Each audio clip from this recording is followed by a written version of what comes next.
In any given moment, a man's growth is optimized if he leans just beyond the edge, his capacity, his fear. He should not be too lazy, happily stagnated in the zone of security and comfort. Nor should he push far beyond his edge, stressing himself unnecessarily, unable to metabolize his experience. He should lean just slightly beyond the edge of fear and discomfort, constantly in everything he does, right? So, can you play that clip from Heat? Dope movie, by the way. Robert De Niro and Al Pacino are crazy together. Don't let yourself get attached to anything you are not willing to walk out on in 30 seconds flat if you feel the heat around the corner. Yeah, one more time. Guy told me one time, don't let yourself get attached to anything you are not willing to walk out on in 30 seconds flat if you feel the heat around the corner. Basically, he's letting known that there's not anybody in his life that will get in the way of what he's trying to do. Shit, I'm about to go wait in this place when you dropping the bass in. The beat is at the streets of awaken. I'm making to break my foot off of somebody's ass. I'm waiting for someone to say my name so I can annihilate them. Okay, then everyone was screaming the rape when I was kicking at the gate till it caved in. Barely scraping by, but now I'm paid. Look at the paper I raked in. I'm caking like Jay-Z and Drake. And I hate when people say that I ain't killing shit. The game is my playpen. I punch you in the face and end up breaking your break bands. I'm far from Hollywood. I'm posted up at the days in. Even though the industry say I'm the latest sensation. Drop the stuff at the board show. They're coming complacent. Mama saw me on TV with just a bum in the basement. You would catch me save a whole you All right, what up, everybody? You Control You podcast. You already know how we do. Man, first time we airing on a Monday at 5 p.m. or a little bit after 5 p.m. You already know. This is crazy. It feels a little weird to do it later in the evening and not early in the morning, so bear with me. You already know how we start every podcast off. We started with gratitude. Once again, I'm grateful for God and family, all my loved ones, for my gym, for everything that I got going on. I'm grateful that we made it home safely this weekend. I was out around Detroit. We had a fight out there. One of my fighters fought, and she won a unanimous decision. But the drive back was a little brutal. We ran into a blizzard at like 5 a.m. and like everybody's driving with hazards, semi-trucks going by us, and you got to go from like 40 miles per hour, maybe 30 to 40 to like 5 because you really can't see when they go by. It was crazy. It was nerve-wracking to say the least, but we made it home safe. Once we hit I would say 30 minutes into Indiana, all of a sudden the snow stopped and the roads were clear. I was like, oh, cool. Let's do 70 to 90. Let's get it. So grateful that we made it home safe. And yeah, today I've been talking about doing this for a little bit. This book, The Way of a Superior Man, is a dope book. I co-sign it, right? And I just wanted to talk about it today. The first thing that I want to talk about is how the book is set up, right? The chapters are short and sweet and right directly to the point, so you can consume it quickly. It has 51 chapters, right? I even read the introduction to the book. That's not something I always do, but I really enjoyed this book and dove into it. The other thing that I don't know if he set it up this way, but what I really love about this book is on most of the chapters, there's space underneath like the last page. So what I mean is like after chapter 1, there's this space down here, right? And so my original copy is with one of my fighters right now, but after each chapter, I took notes. Basically what the chapter meant to me and how, in what ways could it help me out, if that makes sense? Or what ways does it apply to my real life, right?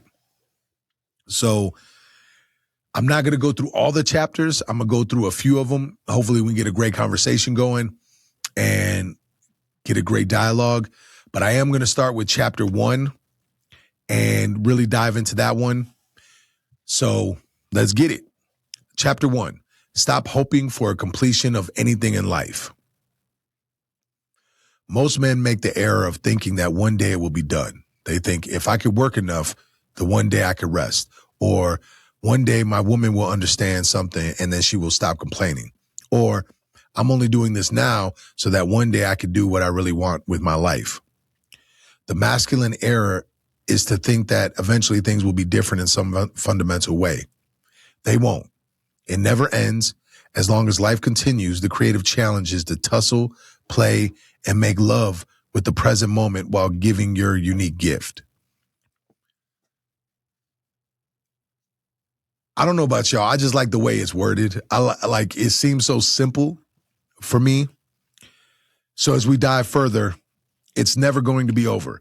So stop waiting for the good stuff. As of now, spend a minimum of 1 hour a day doing whatever you are waiting to do until your finances are more secure, or until the children have grown and left home, or until you have finished your obligations and you feel free to do whatever you really want to do.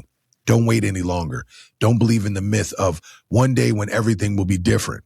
Do what you love to do, what you are waiting to do, what you've been born to do now. Spend at least 1 hour a day doing whatever you simply love to do, what you deeply feel you need to do in your heart, in spite of the daily duties that seem to constrain you. However, be forewarned, you may discover that you don't or can't do it. That, in fact, your fantasy of your future life is simply a fantasy.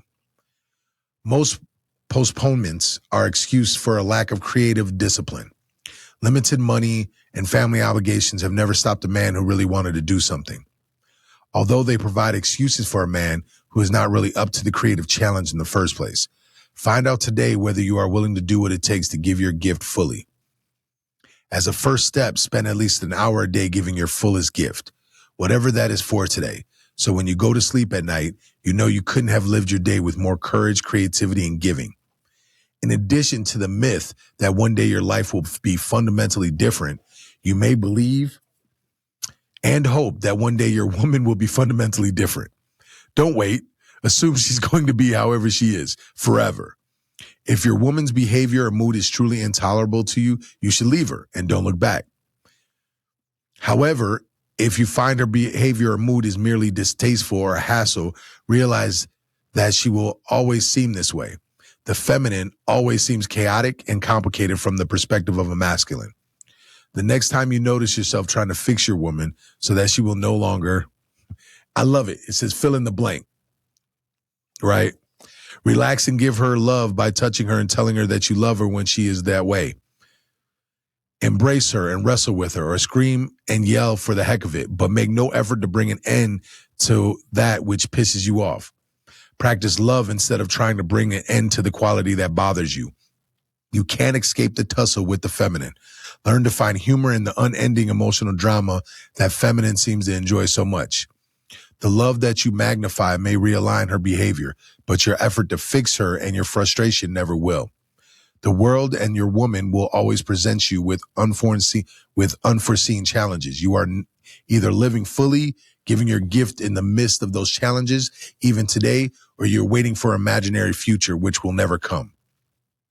Men who lived significant lives are men who never waited, not for money, security, ease, or women. Feel what you want to give most as a gift to your woman and to the world, and do what you can to give it today. Every moment waited is a moment wasted, and each moment degrades your clarity of purpose.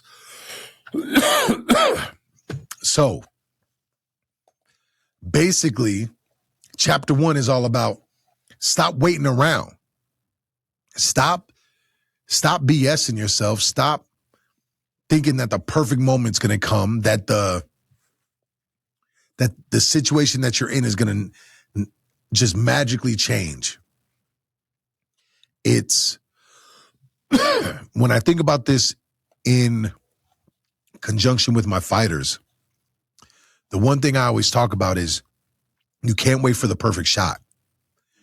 If you wait to take that perfect shot, meaning your punch, your kick, actually going for a takedown, it'll never come. You have to start working. You have to do something, and it will create that moment where you're no longer even thinking about it. You're just doing it. I also like to think about, and we're about to play a clip about there is like thinking in life that this 24 hours is the only 24 hours you'll get. So do as much as you can. Can you hit that clip?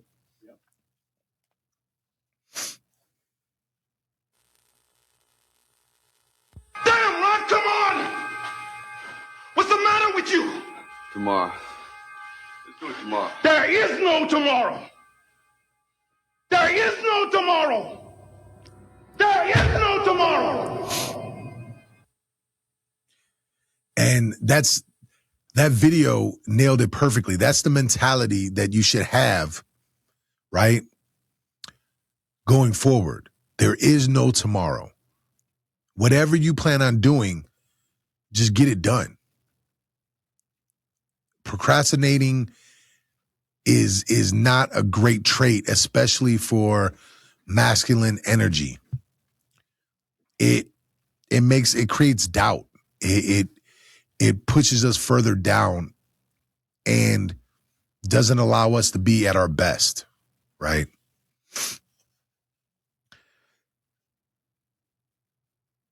I had another video for this too, didn't I, Corey? Yeah. Can we play that one? Yeah, let's play that one.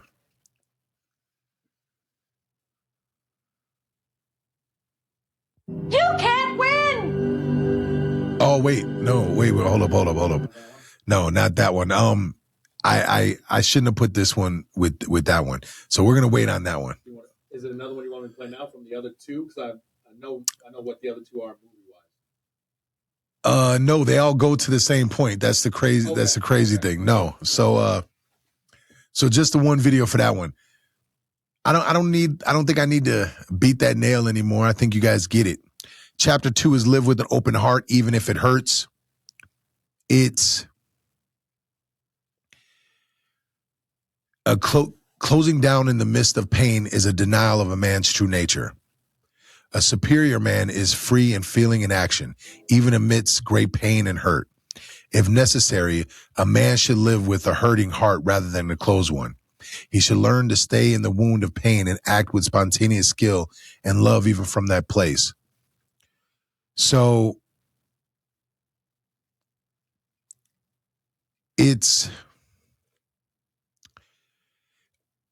I have a bad habit. At least I don't do it as often, but I know it's still there. And I know lots of guys do this, is when we get hurt, we shut it down.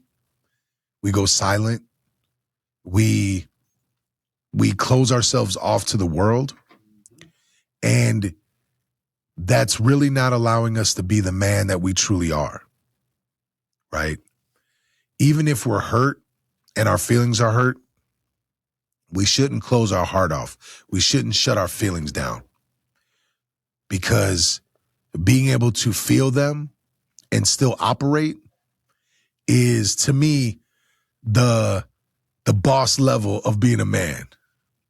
It's like the one of the final stages of being a man is like you're dealing with all this pain, but yet you're not cutting off your feelings. It's not just operating. It's not just getting up and doing your life. It's literally still living and enjoying life, even if you're going through that pain, right?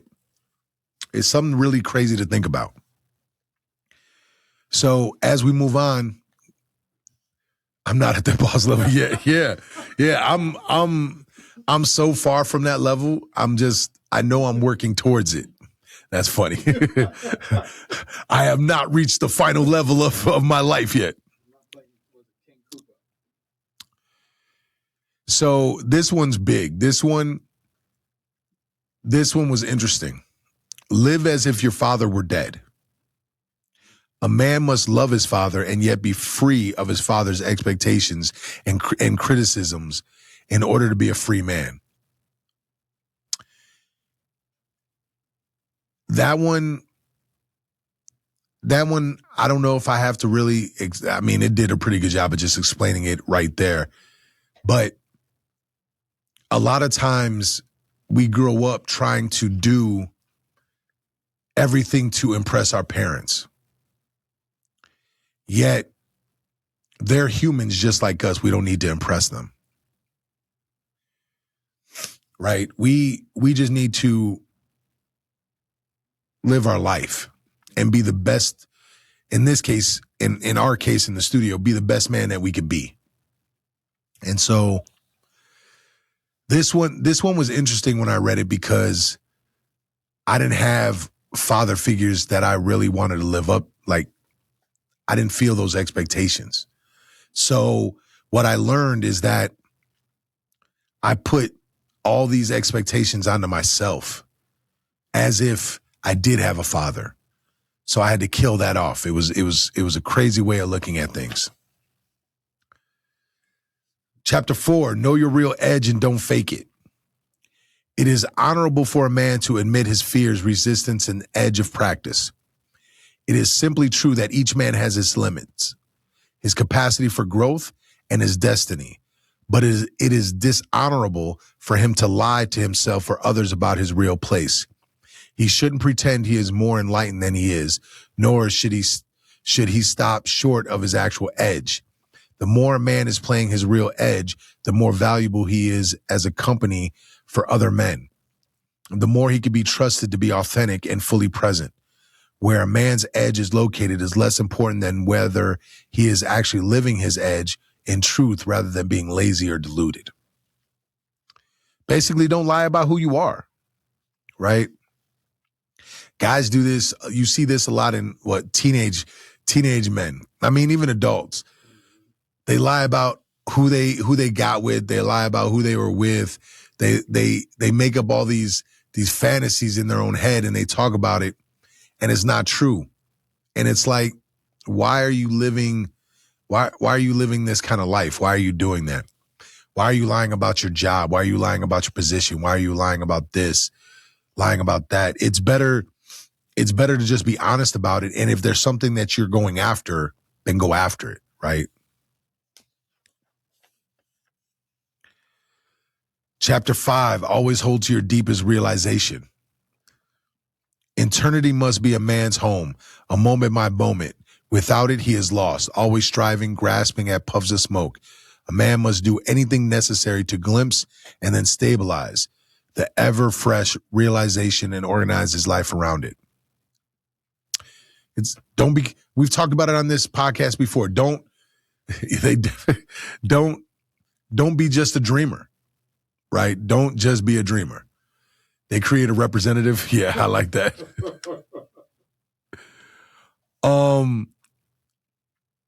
Yeah, don't make sure that your actions are backing up what you're doing, right? Yeah. Chapter 6, never change your mind just to please a woman. Boy, I'm looking at y'all fellas. Y'all gonna feel this one. If a woman suggests let me start again. If a woman suggests something that changes a man's perspective, then he should make a new decision based on his new perspective. But he should never betray his own deepest knowledge and intuition in order to please his woman or go along with her. Both she and he will be weakened by such an action. They will grow to resent each other, and the crust of accumulated inauthenticity will burden their love as well as their capacity for free action. Man, look.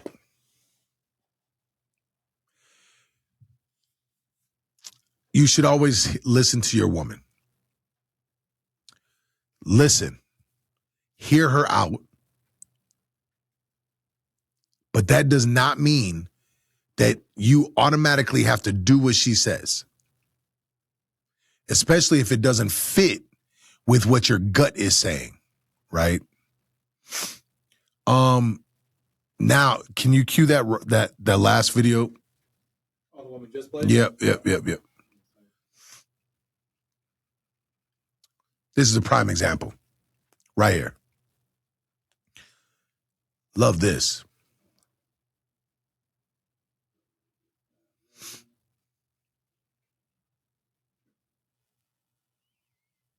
You can't win!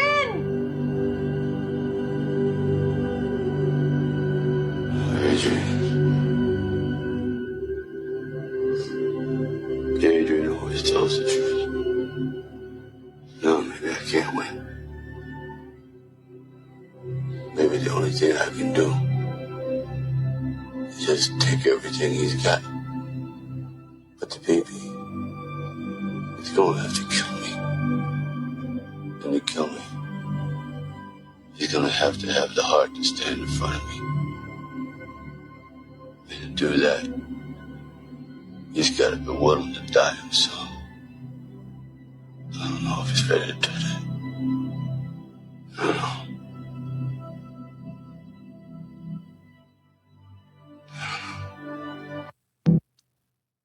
Yo, so I get it. It's a movie.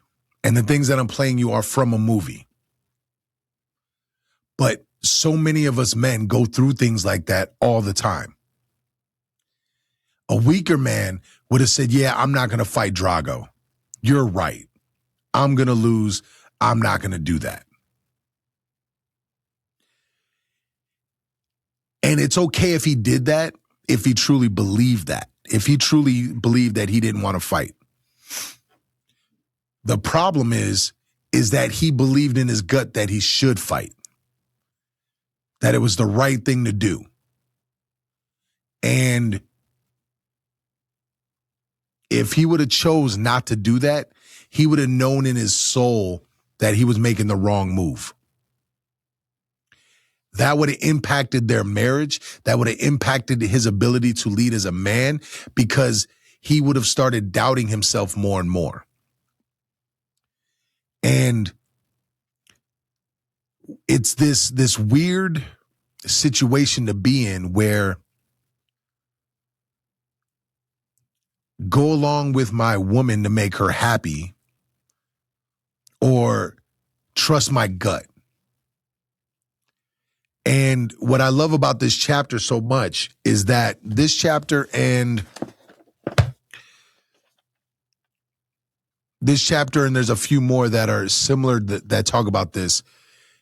It's talking about how it's better to trust your gut and be wrong, because you can learn from that, than it is to go against your gut and listen to, in this case, to your woman and do as she says, even though your gut is saying do something else.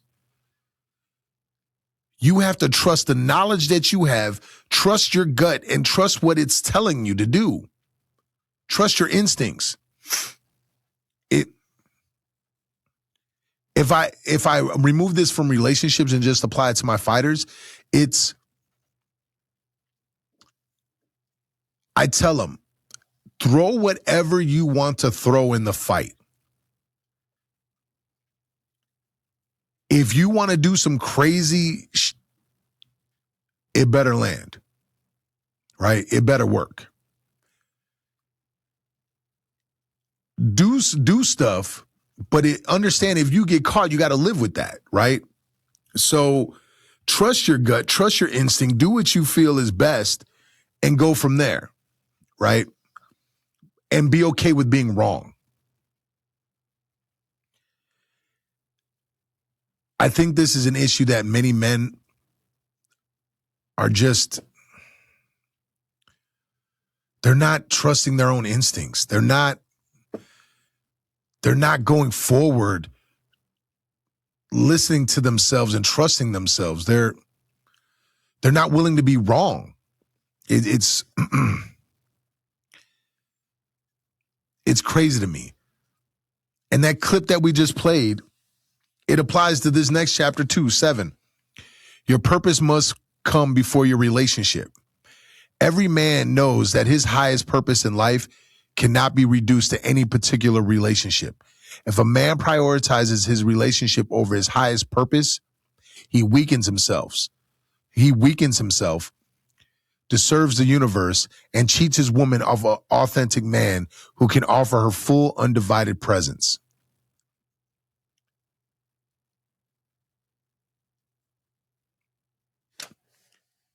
You're about to go to work for the 12th day in a row. And your wife says, stay home with me. And that warm bed feels nice. And that soft skin feels really nice.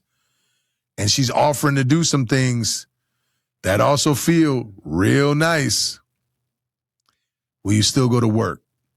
Will you still go work out? Will you still go do the things that you said that you were going to do?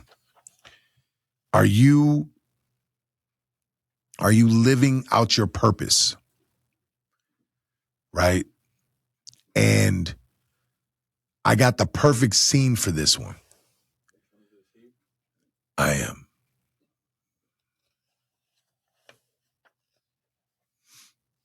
I am.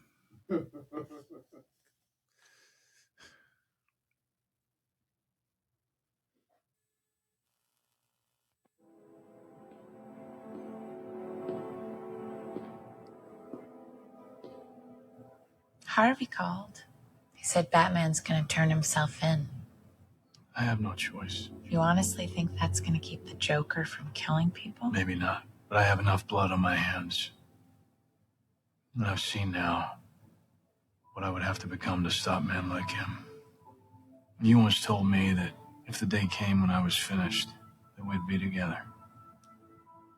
Bruce, don't make me your one hope for a normal life. Did you mean it? Yes.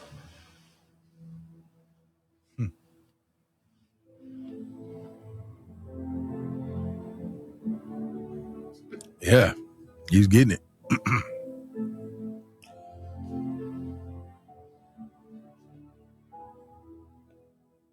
Bruce, if you turn yourself in, they're not gonna let us be together.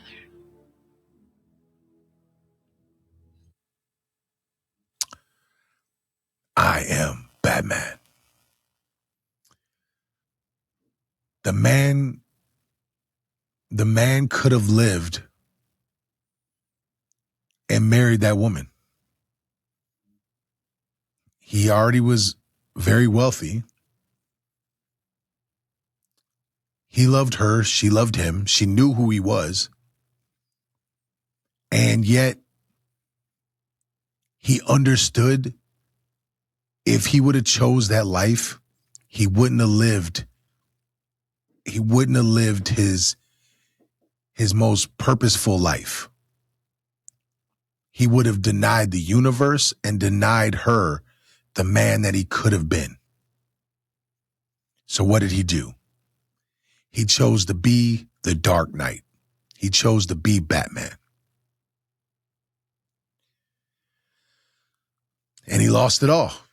He lost his personal life to live his purpose. Now, which is better? I don't know. My thought process is Gotham was better off him doing that. And what sucks is that if he would have chose her and then lost her anyway, if she would have been killed anyway, now he didn't live up to his purpose and she died anyway. And then you're always going to wonder, right? So you have to live within your purpose. You have to do what you're meant to do, right? And a lot of this book is just like that, to be honest with you. As I go through. Oh man, yes, thank you, Corey. So right now I'm just going through different chapters of the way of the superior man. It's when a man's value is no longer measured by what he does, by his finances or social standing. How does he determine his worth? In our new world, a man's presence, his depth of awareness, is the most valuable asset. It's like, this book is incredible. And what's great is that it doesn't just it's not breaking down men and women in the way you think. It really focuses on the masculine and the feminine energy, right? And how the masculine energy, and I've talked about this plenty of times on this show, the masculine energy, I'll get to you, G-Funk. The masculine energy is one that's a straight line. And women are in their masculine sometimes, just like men are in their feminine sometimes. And the feminine energy is very chaotic, right? And so this book is breaking down and dissecting the differences, but also focusing that men should be in their masculine, right? They should be. And how being masculine doesn't mean you are cut off from your emotions. It doesn't mean that you are operating in a fear-based mind frame. It's actually saying the opposite, right? Now, G-Funk Baby says, can I read the man's value even if I'm a female? Yes. What do you, and furthermore, what do you mean exactly by his value, or a man's value? Can I read the man's value even if I'm a female? Can you be a little more detailed on that one, or in depth? Because what I believe you're saying is, are you able to tell if he's a good man or not, right? Can I read the man? Oh, can I read the man's value book? Yeah. Yes. The Way of a Superior Man. Actually, I encourage all women should read this, right? Because it describes, it really does break down men and could help you understand the masculine energy more. Because some of the biggest holdups in relationships are the fact that men and women are different and they don't recognize those differences. For instance, if I'm focused on something, it's really hard for me to just turn and focus on something else. It's very, very difficult. But yet, my wife will come in and interrupt me all the time while doing something. And she's just now getting to understand that I literally have to stop what I'm doing in order to pay attention to her, because I cannot focus on both. It just will not work. I do not like it. And so it's things like that. But yeah, I encourage you to read the book, G-Funk. I think you would gain a lot out of it. As long as you are doing it for the right reasons, right? I don't believe men should read books that could help them understand women just in order to manipulate them. And I feel the same way about when women read books like this. Make sure you're doing it to gain understanding, not to use it to abuse them, right?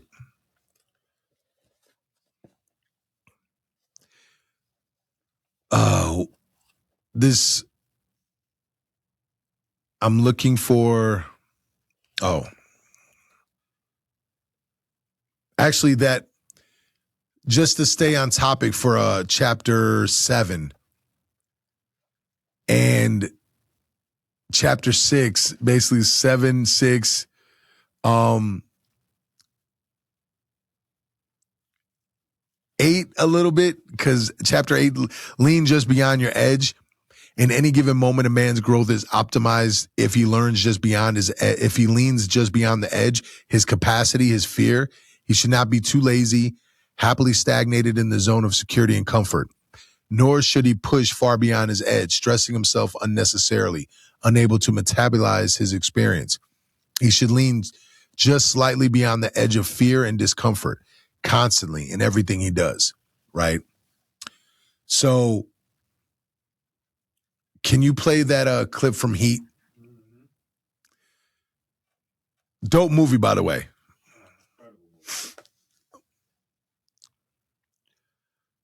Robert De Niro and Al Pacino are crazy together.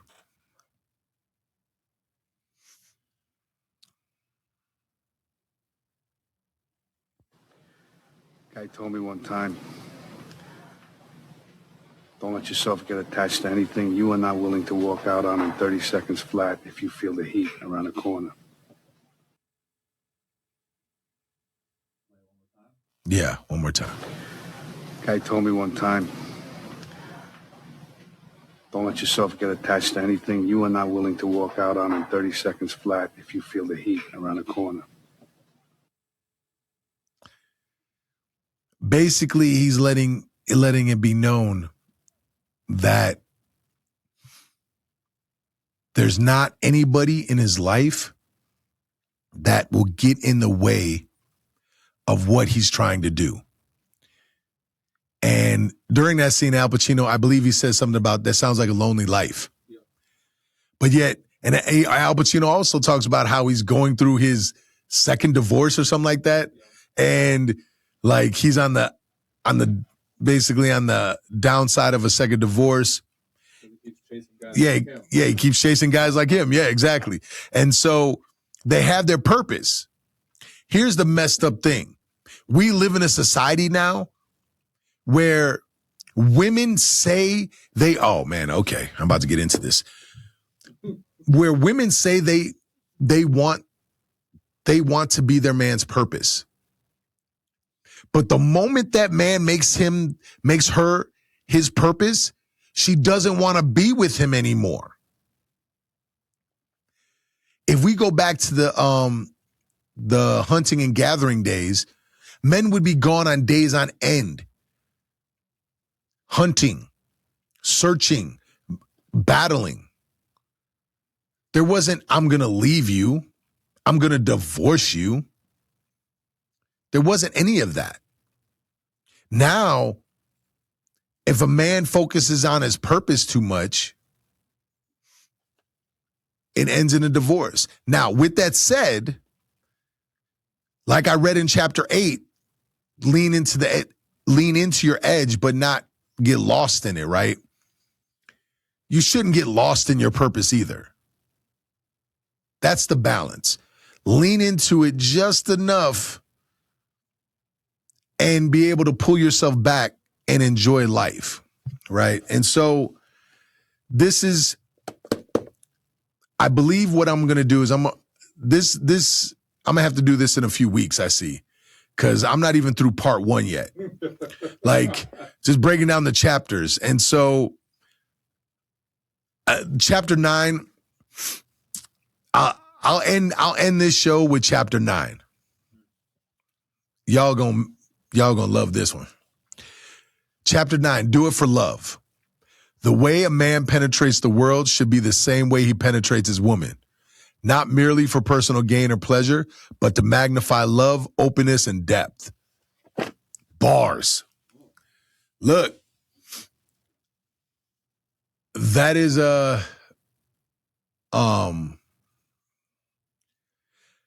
talk about this often, usually at the gym or something, how blessed I am that I was one of the youngins that couldn't get on the basketball court right away. Because typically what would happen is, especially at a couple of the different parks where we would play, the old heads would be playing, right? And the girls would be sitting on the bench. And their girls are talking mad about them. Talking about, oh, he thinks he hit it. He thinks he did this. Or, oh, he can't do this. Oh, he can only last this long. And when this is playing in your head, when you're not even a teenager, all you're thinking about is like, oh man, I got to make sure I don't do that. So early on, and I was blessed that this is, okay, maybe I shouldn't say blessed. Let me reword this. My first experience with a woman was a much older woman when I was not of age. And so she how can I say it? She showed a brother the ropes. Is that the best way to say it, Corey? She coached me very well. And so everything, when I lay with a woman, it's all about her. Like I talk I will talk about it too. It's like, I want to be the greatest that you've ever had. And I'm not stopping. I'm going to figure out this code. And once I do it, I got to then be better than my last shot. It's always trying to be better. Yeah. And so I said, yeah, that next time. And so it's deciding that everything that you do is with all of you. Like, open yourself up. The next time you embrace your woman sexually, feel your ultimate desire, your deepest desire in life. Feel why you are doing anything at all in life, and specifically why you are uniting with your lover. There may be many lesser reasons, but what is your deepest ultimate reason? Most men's ultimate reason for doing anything has to do with discovering their deepest truth, enjoying total freedom and love, giving their fullest gifts.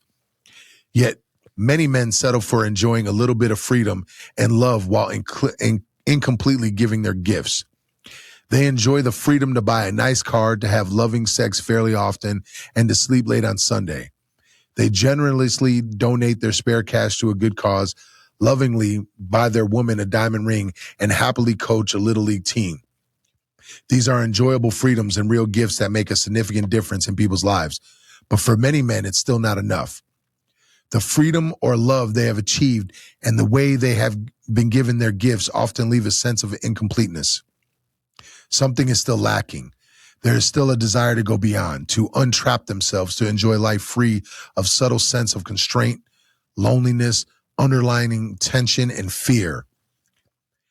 And for many men, try as they might, the sense remains that their fullest gift remains ungiven.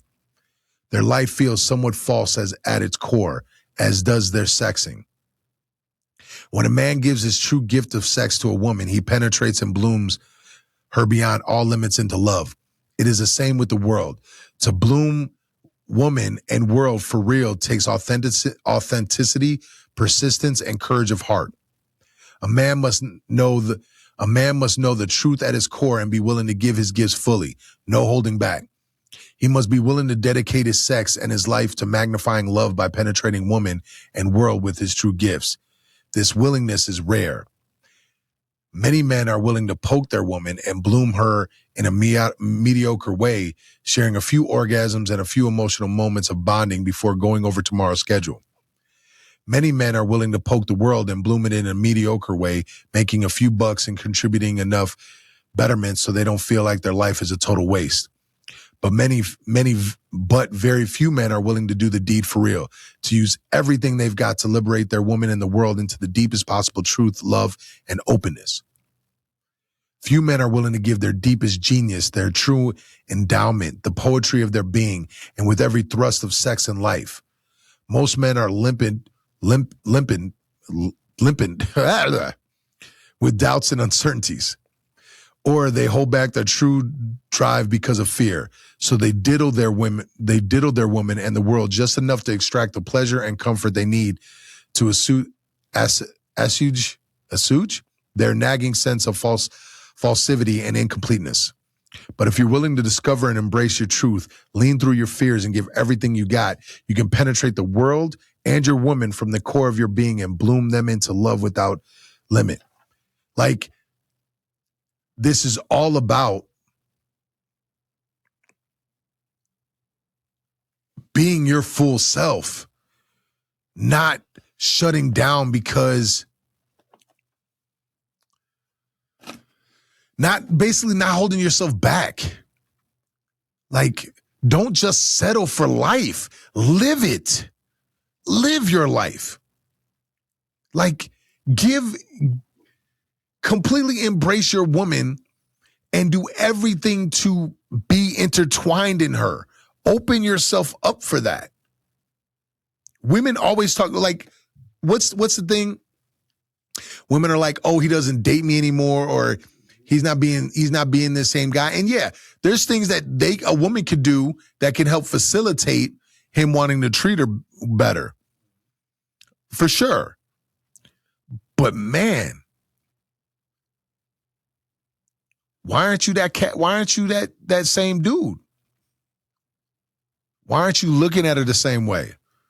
Now, granted, I'm still new in this marriage. Man, I still check out my wife. I look at her especially when she's getting dressed or undressing. I'm hawking her. I look like a damn wolf ready to go hunt.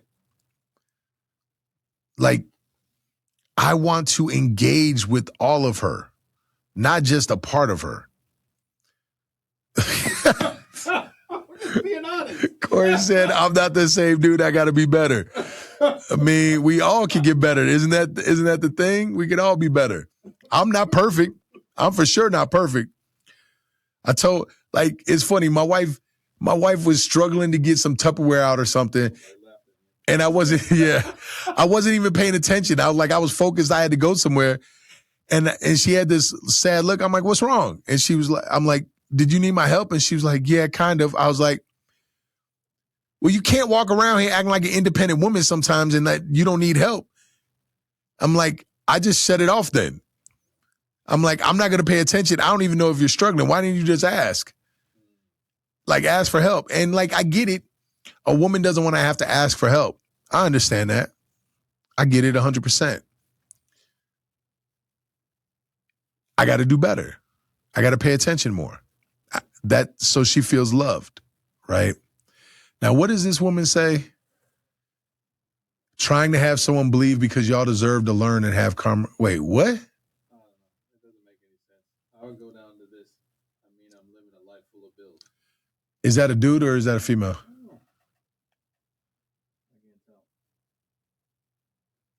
I'm living a life. I mean, if you're living a life just full of bills, then make sure, we talked about it earlier, make sure that you are also living within your purpose, even for an hour a day, right? So it's important. But that doesn't mean, regardless, just give the world everything you got. Give your girl everything you got, right? It's just understanding there's a time and place. If you got to go do something, if you got to go be Batman, right? And if you got to come back and do what you got to do, then you got to do what you got to do. What's the message? I'm a female. Try give my kids whatever I had. I give my kids what I never had. Okay. That's dope. What about your man? You giving your man everything? Including the chaos? Men swear they don't want the chaos. Yeah, we do. Wait, what? Oh, I'm a free male. Free male. My bad. That screen's far away. I'm a man. Oh, well, are you giving your girl? Wait, I'm a free male? Meaning he's not tied down? Oh, so you ain't got a girl, or you got multiple girls, or multiple women. Fluffy, thank you.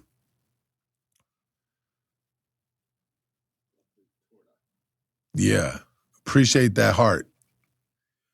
Man, now y'all starting to talk, and I'm about to close it out. Man. Oh, but we definitely gonna dive into this. I just got here. Love the advice. Man. Yeah, so like a lot of this stuff, I'm not gonna lie, I knew a lot of this stuff already, but what I love is that it put it in a different context, right? And I love learning things and hearing it different ways, because sometimes it sits in my brain different. And like I said, like after the end of chapter 2, there's this big gap here that I use to, like, in my original copy, I wrote a lot of notes after each one. And so next Monday, we'll be back on air, right? Yeah, next Monday. Yeah. And 5 p.m. Central. So Yeah, to be honest, so what he's saying is the title the title made him think of God, the way of a superior man. Yes, it's in a lot of ways, yes, because there's, and I'll talk about it. There's chapters where it talks about not giving your seed away, right?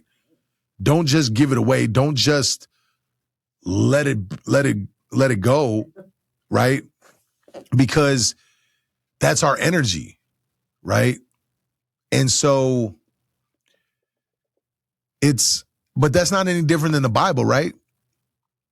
So there's lots of things that I believe that you would find very similar to religious texts in this book. And so next Monday, we'll be talking about this again. Maybe I can get all the way through it. Otherwise, it'll be a third Monday in a row, and it just is what it is. This book is dope, man. Like I'm telling y'all right now, go get it. It's a dope book. I think it's like $20 or something like that. Make sure you go get that one. The last episode or 2 episodes, I talked about Marcus Aurelius, the meditations. Make sure you go get that. I think, you know what I'm going to start doing? I think once a month, I should talk about a book. It'll also force me to read some more books. I haven't quite finished Bill Belichick's book. I'm almost through that one. It's like The Art of Winning or something. So that'll be dope. And I want to talk about the Book of 5 Rings, and I might even talk about my favorite Malcolm Gladwell book. Why is the name avoiding me right now? Which one? Tipping Point? Tipping Point. Yeah. Tipping Point. Yeah, love the Tipping Point. So thank y'all for chiming in, man. Thank y'all for tuning in. I appreciate y'all. Make sure you follow me on TikTok, follow me on YouTube, subscribe, all that stuff. Man, y'all watching really helps, really keeps us going. We want to do bigger and better things. There's some places that we want to go to interview some people. So y'all just keep following, keep sharing. I appreciate y'all. Man, I thank you for the follow. I very much appreciate that, man. And like I said, this is our first time hitting this 5 p.m. time. It's a little different. I'm not going to front. Usually I'm teaching or holding pads or something right now, so it's a little different, but I'm vibing with it, kind of digging it. So yeah, man, see y'all next Monday. Peace. We out. Shit, I'm about to go wait in this place when you dropping the bass in. The beat inside the streets of awaken. I'm making to break my foot off of somebody's ass. I'm waiting for someone to say my name so I can annihilate them. Okay, then everyone was screaming the rape when I was kicking at the gate till it caved in, belly scraping by. But now I'm paid. Look at the paper I break and I'm caking like Jay-Z and Drake. And I hate when people say that I ain't killing shit. The game is my playpen. I punch you in the face and end up breaking your break bands. I'm far from Hollywood. I'm posted up at the days in. Even though the industry say I'm the latest sensation. Drop the song at the board show. Becoming complacent. Mama saw me on TV with just a bum in the basement. You were Captain Saber. Who you just I fuck your baby mama in the